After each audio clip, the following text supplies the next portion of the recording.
mga kuys, nandito nga pala tayo sa BGC. So may pala tayo dito mga guys, nawala ang kanyang remote. So pinontak tayo ni sir sa FB. Then pa-service siya dito dahil malayo pa kasi ang kanyang uwian. So re-retrieve natin yung kanyang code, then duplicate tayo. Then update dito sa PCX160 na nire-retrieve natin yung code, then Smart Key ECU.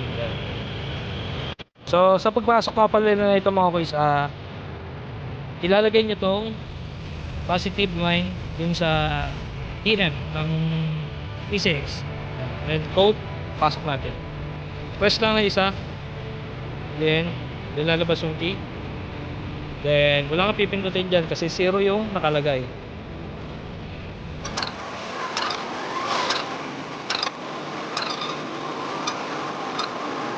Then automatic magki-click siya pag okay na.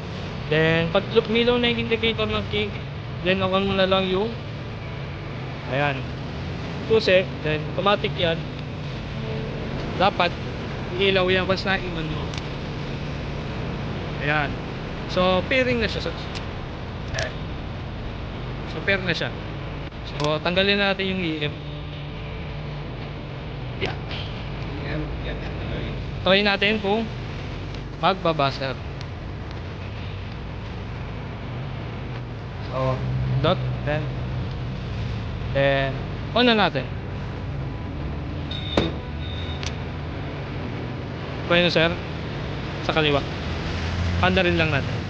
Yun, so gumana na. So ayan, sa mga nawalan pala ng remote, so chat lang po kayo sa FB natin or visit po kayo dito sa aming physical store, 10X Moto Manila. Search nyo lang po sa Google Map.